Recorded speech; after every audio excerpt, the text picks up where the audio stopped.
I grew up in a Christian home, went to undergraduate at University of Puget Sound in Tacoma, Washington, went to graduate school at Washington State University, did a postdoc at the Center for Molecular and Behavioral Neuroscience at Rutgers, and one at the Medical College of Wisconsin. So I've done like single unit electrophysiology and monkey parietal cortex. I've done functional MRI in humans. I tend to do, Dr. Struthers is on the very sort of molecular end of physiology, and I'm kind of in that sort of organismic level of sort of the physical end of things. Dr. Callender, who you'll meet in a moment, is sort of in that bridge of what mental capabilities do we have, kind of tying those to the physiology and maybe to other things like adjustment, personality, things like that that are more clinical. We have some other folks doing those things. I've been here since 2004. When I interviewed here, I was really impressed with the undergraduates. I told you I went to Washington State, which meant for a while I was a graduate instructor there teaching intro psych, and people like to drink there. So it was kind of really great to be with a bunch of people that were really hardworking and wanting to learn. And I guess that's, aside from God sort of calling me this direction, I think that's the biggest thing that happened. Was I taught in Dr. Struthers' class on that first day of my interview, and was really impressed with the students. And so I came here to stay. With that, maybe I should hand it off to Dr. Struthers. He'll tell you a little bit about the neuroscience program. Hey everyone, I'm Dr. Struthers. I am the coordinator of the Neuroscience Certificate Program here at Wheaton College.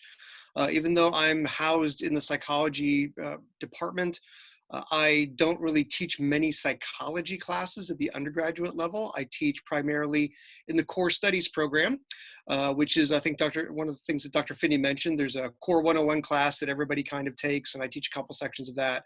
And I also teach an advanced integrative seminar on psychedelic drugs and religion. So I teach classes basically that are either in the neuroscience program or in the core program. But historically, I've been here in the psychology department since 1997. So since most of you, I think probably if I'm looking at everyone's pictures, looks like most of you are still pretty young. So I was teaching here when you guys were little, maybe even pre-little. But the neuroscience program is a program that's an interdisciplinary program with the psychology department, the biology department, chemistry, physics, philosophy, and Christian formation. And what it is, I'm sorry, Ray? And applied health. Oh, and applied health. Yeah, and applied health sciences too, sorry. Kind of going through all of them in my head there. And so what we do is we offer 8 hours of core neuroscience classes. So you take like a Foundations of Neuroscience class, and then we have a 2-hour sort of a research apprenticeship program. It's called collaborative research, where you work in labs. And there's a senior capstone, a 2-hour senior capstone is what to get you your 8 hours.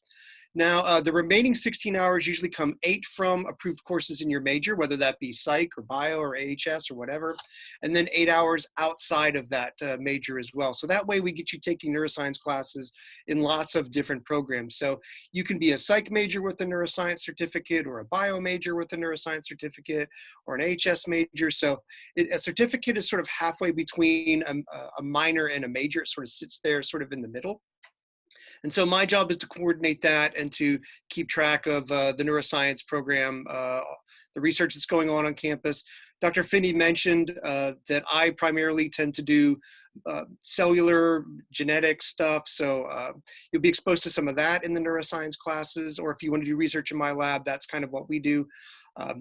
Dr. Finney, as you mentioned, does some cognitive stuff. We have Dr. Tome over in the biology department who does EEG stuff. And different faculty will have different types of research that you do.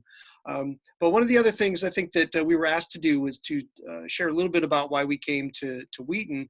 And I came to Wheaton back in '97, and not having any knowledge or background with Christian higher education at all. And as a person of faith, my family liked to joke that I'm the white sheep of the family. Most of my family family are not Christians, so I don't come from a Christian family at all.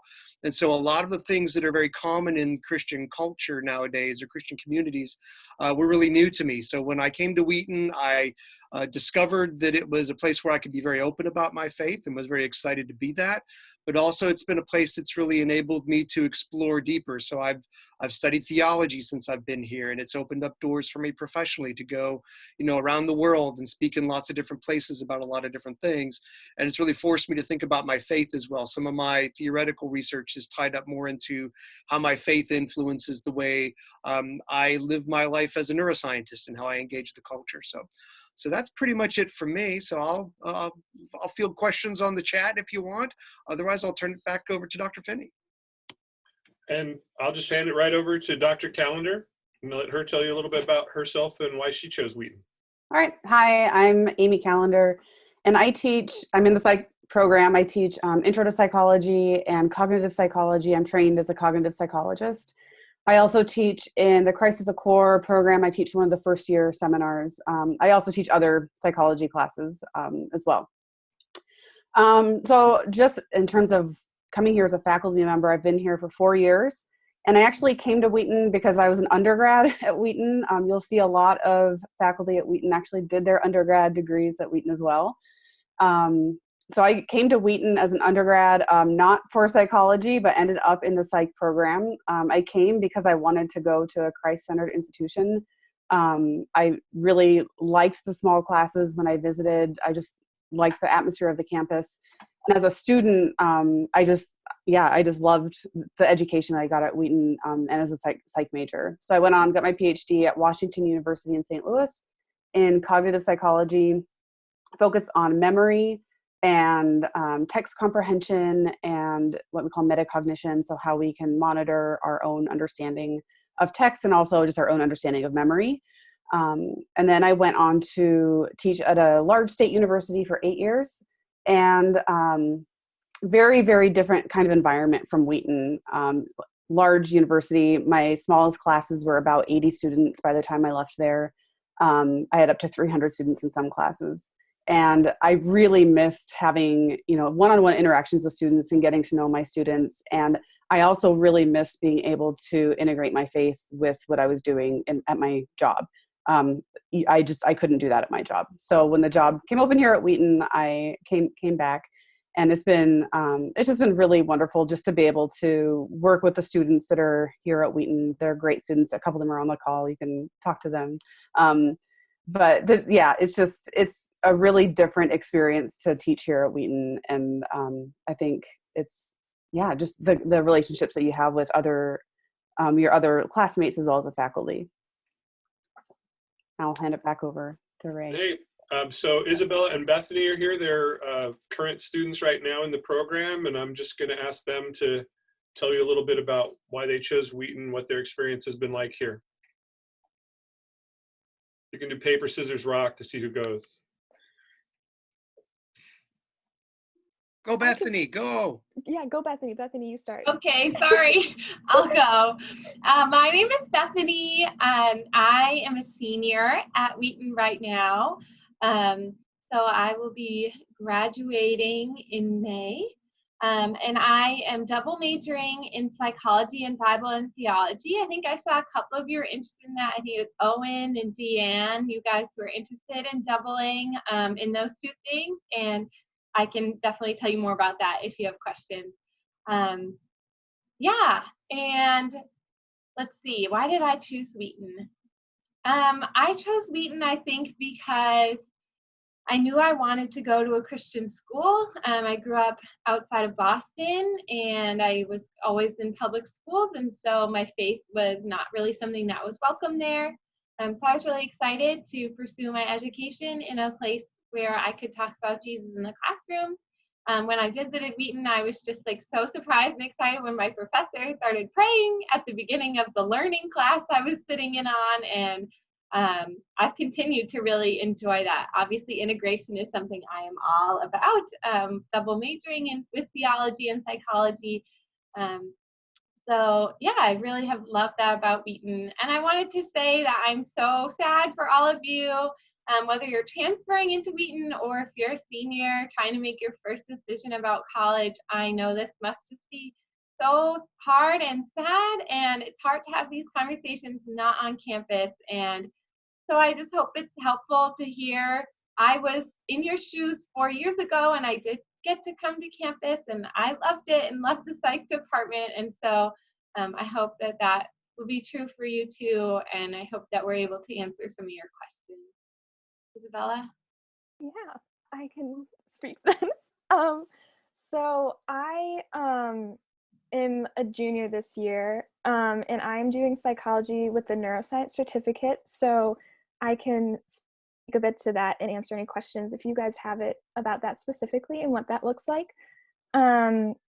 Yeah, I chose to come here. Like, I'm from the area, I'm local, and I had like always heard about Wheaton from like family friends, and I even had family friends who are therapists who like raved about the psychology program. And so I looked into it more and just saw just all of these great reviews about it. And then I came and visited campus, and got to sit in on classes, and like Bethany said, like it was just amazing. Like I loved it, and just like seeing all the integration that the teachers are able to do with just faith and psychology, and just like having those conversations about the two and how they fit together in different ways has just been amazing. And like all of the faculty are great, and they all have like various experience in the field in different areas of psychology, which is really interesting. Like Dr. Finney talked about that a little bit,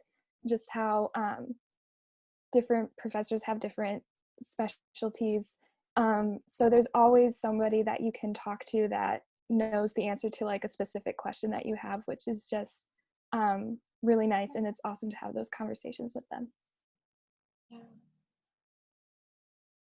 And Isabella, you just reminded me, part of also why I chose Wheaton specifically for psychology is that I've known that I want to be a licensed psychologist since I was in 8th grade. And so I chose my college based on the psych department.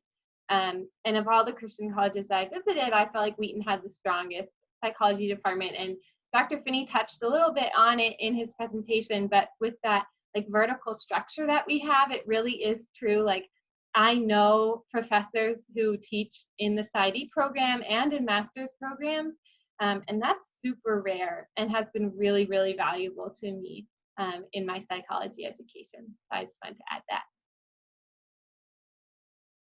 So that's us kind of telling you a little bit about us. Do you guys have any questions? Yeah, feel free to utilize the chat, or you can unmute yourself. By all means, go for it.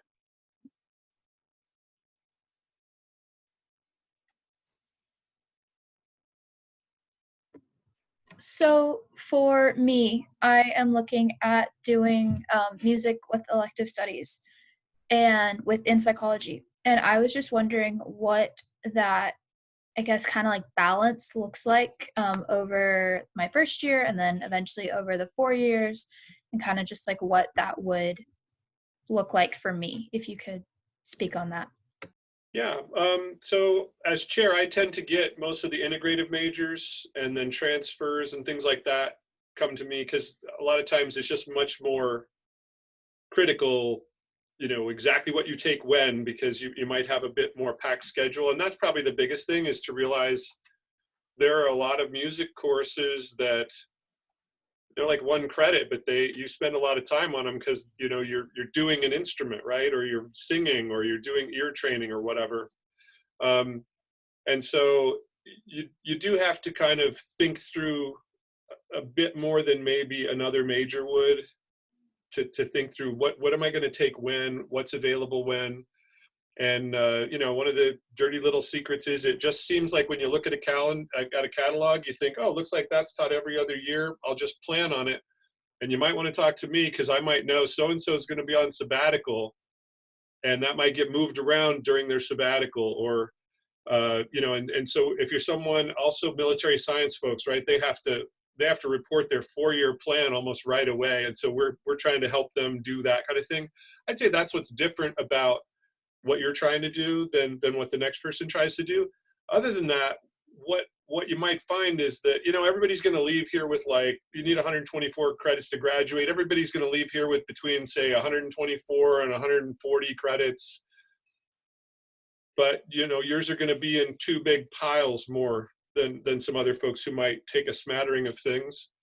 You know, so really, as you come here and you start experiencing it, make sure that's what you want, you know, try to make sure that's what you want to do. I've been following my nose for decades now, and I know I didn't plan way ahead of time. Yeah, I want to do this. I just took things, and as I went, I felt a certain way about it, so I continued, or I didn't. And but every once in a while, you don't put pressure on yourself to have to decide ahead of time, but maybe reflect on it at least once a term, like before you go talk to your advisor. Think about the big questions too, right? Not just, oh, what am I going to take next semester because I have to take, you know, this many credits or whatever, but be thinking about, what do I want to do someday? What is here that could help me become that person that God's calling me to be in my next step? And try to not get too hung up on labels like major, minor, all those kind of things, right? But how am I going to become who I'm being called to be?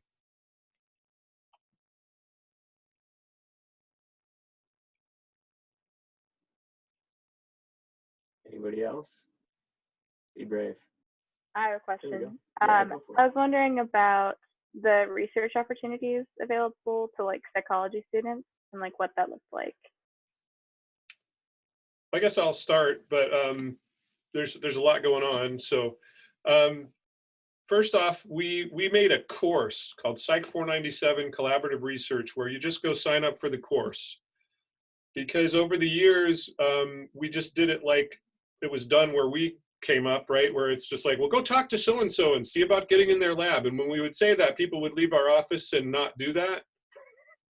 So we're like, hey, you can always click register for a course, right? So we figured out a way to put it all together where labs that had room to bring somebody on and make sure they were going to get enough hours to fit legally what a course is supposed to be would put their hat in the ring, so to speak, and then students would sign up, and then we would try to match them, take like their 3 favorite things and try to match them with a lab that was hopefully close to some of their interests, and they could get some experience that way. And we make sure you have introduction to psychology, statistics, and experimental psychology, our sort of research class, before you're eligible to take that class. But that old way is still available. You could just show up here the day after you get here and go talk to somebody. And if you like what they're doing, and if they like who you are and what you're going to bring, you could be doing research the next day. You know, but obviously without certain skills, it's harder. But there's a wide open set of opportunities here, and they range across a lot of things. Like Dr. Struthers he's still expressing CFOS and all those things, you know, so you might be slicing rat brains and stuff with him. You might be doing programming of visual stimuli and eye tracking work with me. With Dr. Callender, you might be doing some reading comprehension stuff. With Dr. Hall, you might do something about emotional regulation or resiliency in children. There's some rat brain slices right there.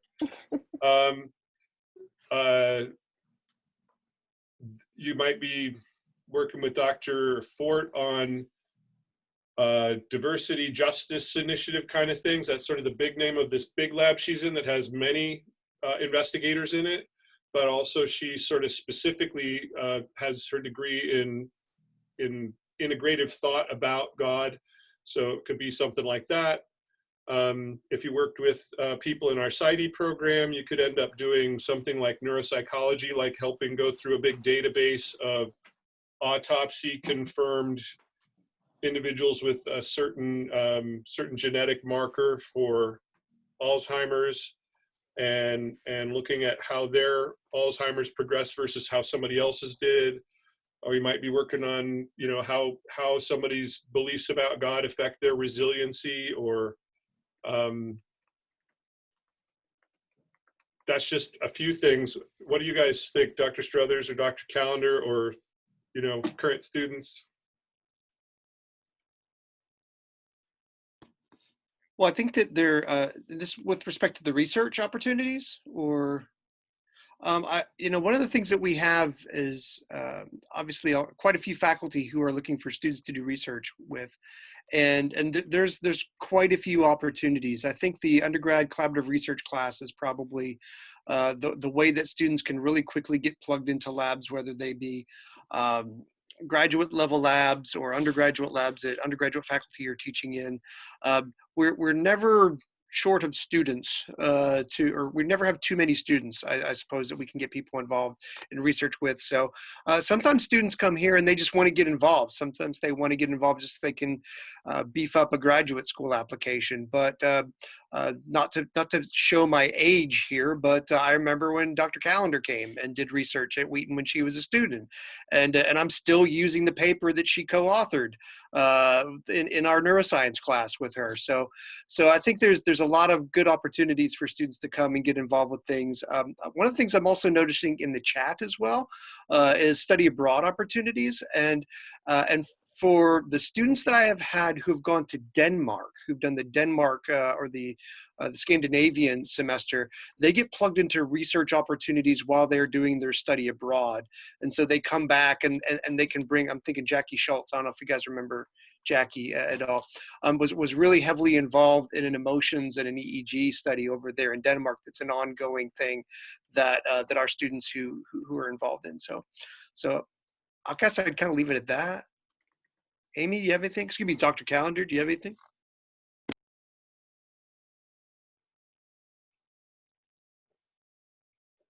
Yeah, I don't have anything. I saw there's a question about internships that I just want to make sure that didn't get missed. I don't know if there's someone that could speak about that better than I can. Internships are just so varied. You can do them either on campus during the semester, or you can do them at home over the summer. And I've just heard from talking with students, the number and type of different internships students have done is just like, there isn't like one set internship that people do. I don't know, Dr. Struthers or Dr. Finney, if you guys have a better answer about internships, but it's just, there's so many different things that relate to psychology that, yeah, there's a lot of options. And internships can range from things that you do over the summer that are close to home, or things that you can do here. I've had students who have done stroke internships over at the hospital down the road. I've had students who have done mental health related internships. I've had students who have done internships with NGOs when they've studied abroad. And maybe I can guess Evan might be able to speak to Hunger, or if you're interested in some of these other programs, internships that would be tied to study abroad. But really at the end of the day, you want to slice rat brains and you want to be in my lab doing gene expression. Oh my. I Is think this a gene expression?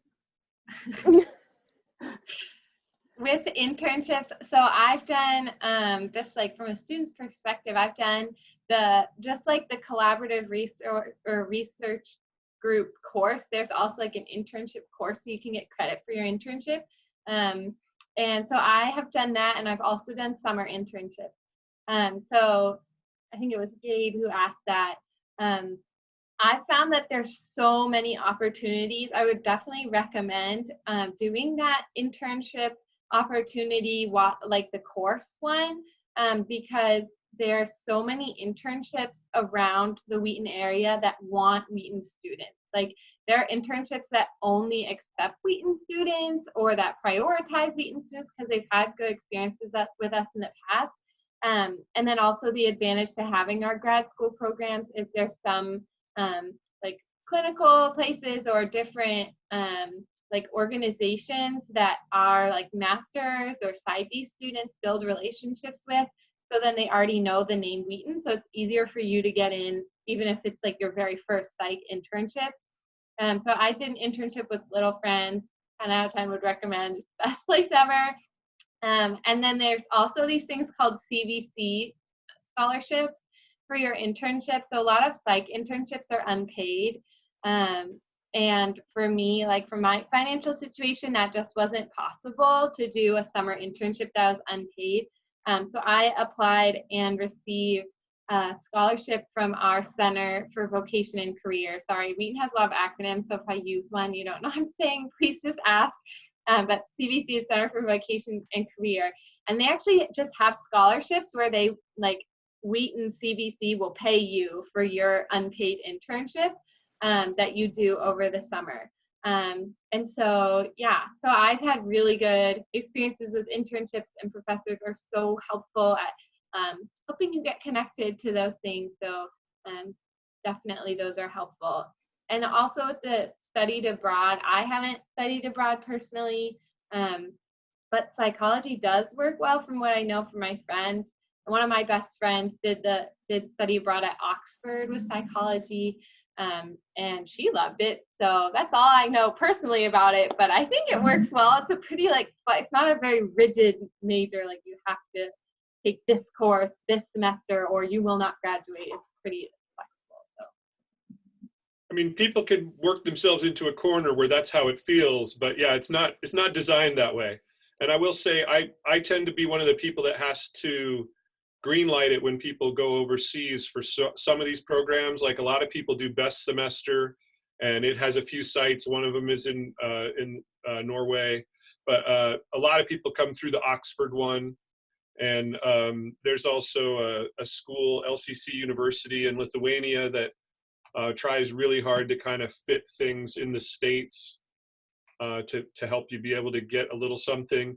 We tend to encourage people to, you'll only get like one requirement for your major at one of those other places, but then take something you can't take here. When people want to fulfill a requirement for here or over there, I'm just like, that's like eating a frozen pizza at a restaurant. Like, get something you can't get at home.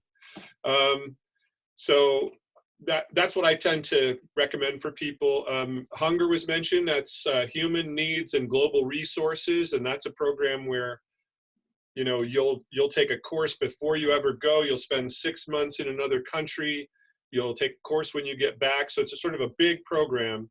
But part of that is there's 6 months in another country, and there's plenty of time for you to do actually an internship that counts as a psych internship while you're there. We've had people who went to like Colombia and did a public health thing where they were trying to reach out to families that believed that if a kid had a really bad respiratory disease, if you take their shoes off outside in the cold, in the winter, that will help the evil spirits go away and they'll get better. And you might guess they don't get better.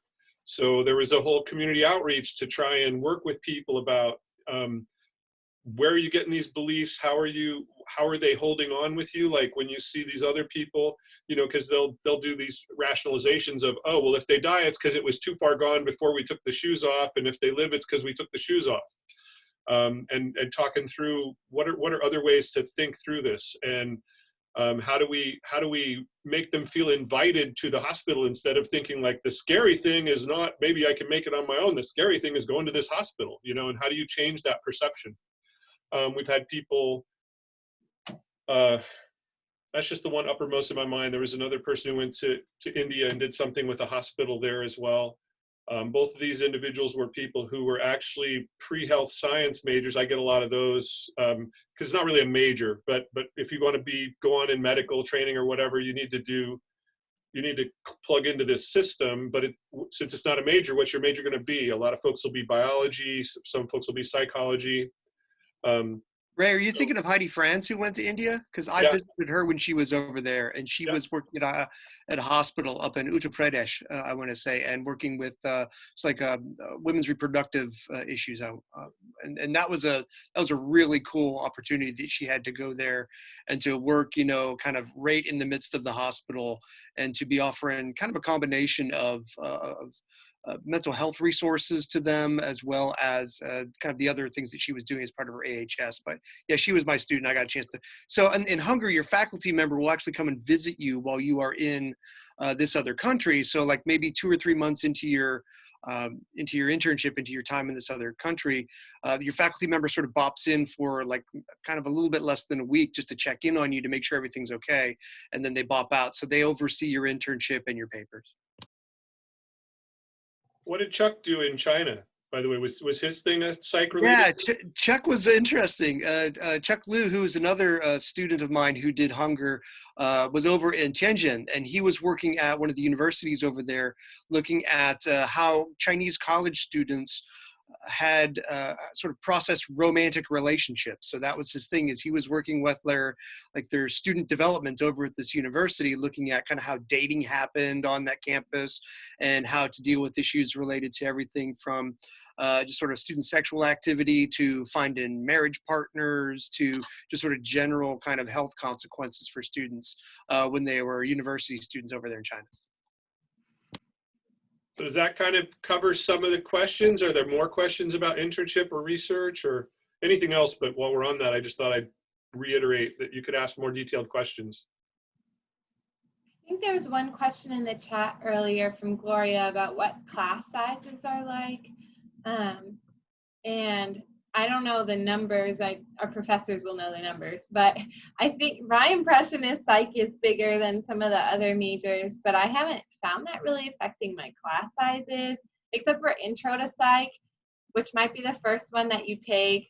Intro to psych is the biggest class I ever took at Wheaton, but it still was a really good experience for me because they had us break like into small groups and have discussions, and you have a smaller lab group that you meet with too.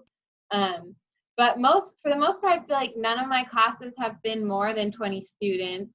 And I would say usually like somewhere between 10 and 20, which is fun because you get to be like close to your classmates. And some of them, like Isabella and I, have been in a couple classes together. I think actually we had Dr. Calendar together, didn't we? Yeah, so we've all been together, and it's really fun to like get to know your classmates. I'm in the personality capstone, which is their like last course in the psychology major right now, and two of my classmates did hunger, the human needs global resources. So it's been really cool hearing how their experiences have like enriched the way they think about psychology. And so yeah, I definitely love the small class sizes, and I feel like that has helped me to feel valued as a student. And I've had a couple of just like family circumstances throughout my time at Wheaton where I needed grace from my professors, and because we had small class sizes, my professors have worked so well with me and just been so kind to me, giving me extra help. And in fact, I think all three of the professors on this call have done that for me, who have like sat down with me and explained something again, or given me an extension on an assignment. And so because we have those smaller class sizes, they care about you as a holistic person, not just as a student. And so I think that's really one of the big advantages to coming to Wheaton. Yeah, we are, I don't know, maybe the third largest major on campus, but we have more faculty as well. So our student faculty ratio stays pretty constant across the different programs. So if a program only has 3 faculty, it's because they don't have a lot of majors, not because they have 400 people in a class. And likewise, when a program has a lot of majors, it's not that there's going to be a big log jam in the classrooms themselves. So we try to keep that fairly distributed. A lot of times I'll have a 16-person cap on my classes, and then, you know, sometimes I let a few people in because they're like, but this is my last chance to take this class before I graduate, or, you know, whatever it is. But so we will go past the cap sometimes, but we're purposely trying to keep them small. With intro psych, we were purposely trying to have 5 profs in the class for you, which meant we had to kind of combine everybody, right? And so we used to do, everybody take an intro psych in a given semester was all in one class. And 100, 120 people. It's a sort of a different situation now. And in fact, this coming year, we're going to stop the team teaching thing, and we're going to go back to sections. And so it'll just be, you know, 20-person sections, maybe 25 if it's super popular, somewhere in there. And, you know, it's a big difference. When I went to graduate school, I was in a I was in a college with, you know, 20,000 people, and 5 miles away was another college with 20,000 people. And I saw how easy it was to either get a world-class education because you're here with all these amazing researchers, or just kind of slip through and nobody really notices you. And I really respected those people who went for it and got it. I kind of wondered myself, since I went to a small private liberal arts college as an undergrad, I wondered, like, wow, if I had come to a big place like this, which would I have done? And you will be noticed here by somebody, and hopefully encouraged and appreciated and all that kind of stuff as well. I just wanted to address the question about music therapy that was there that we haven't talked about yet. I know I've had several students that had wanted to do that, especially with the conservatory on campus. It seems sort of natural for students to be interested in both music and psychology. There aren't a lot of specific like master's programs for music therapy specifically. So I think what a lot of students end up doing is they do their music program at Wheaton, and there are different ways you can do that. So the elective studies that we talked about before, IDS, double majoring, however they put it all together. And then the students that I've known that have pursued music therapy have then gone on to like a counseling program, and then with the goal then of using music as a therapist later on. But there just aren't a lot of music therapy programs out there, so it's sort of piecing things together. But because you can get both the music training and the psych training at Wheaton, it's really helpful. Yeah, and Ray or Dr. Finney just linked that there. So yeah. I tend to get a lot of the people, if they're actually in the conservatory and want to do some other work, they tend to come and talk to me as well. And one thing to remember on that front is, if you really want to say, I do music therapy, that's what I do, that's controlled by music people, not by psychologists. And so there are programs, there's even approved bachelor level programs. Obviously you can't do a lot of work with that, and it tends to be very similar. This kind of stuff tends to be very similar to what you might do if you were just a music educator doing community outreach. And then the people who get like a master's in counseling and also do music therapy, they don't tend to have their whole life be delivering music therapy, right? They have that skill and that ability. They might prefer to work in that idiom, but they're also seeing people who are going through traditional psychotherapeutic methods and so on. So if you end up doing it like as the mainstay of your life, you could probably either think of it as music therapy or think of it as music education, and you're doing it for community outreach. And to be a clinician, either way, like an independent clinician, you'd need a master's degree in one of the two fields.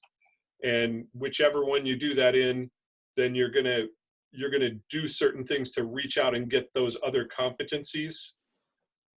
So I'm currently getting my credentials in sports psychology, and it's kind of like that there as well, right? You could come from psychology, you could come from sports science, you could come from education. Whichever one you come from, you're going to have to cobble together the other stuff. There's just a few programs that say, yeah, we're going to help you become a sports psychologist and actually help you get your licensure and all this stuff. But most of them either lean heavy one direction or the other direction. I've got a student asking me right now about some, and he kind of wants to, be a licensed psychologist who delivers sports psychology. And so I was able to show him, like, all three of the programs you sent me are literally for coaches. There's going to be no licensure, no help with licensure. So you have to be wise about how you do that. Music therapy is like that. It kind of lives in the cracks, in the in-between, and you've got to kind of think about how you're going to put it together. But I'd be happy to talk with you more about it. All right. Well, thank you all. I'm looking at the clock here. Just want to be sure we pay attention to time. If you have any questions further, I'm going to encourage you to follow up with either myself, or I will send an email tomorrow before noon.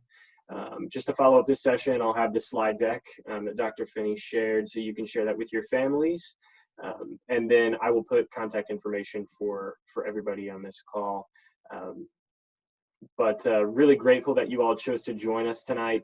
Hopefully you can get an idea. Yes, rat brains. Thank you, Dr. Struthers. But hopefully you get an idea, even using, yes, the guitar, Dr. Finney. The opportunity just to get to know your professors.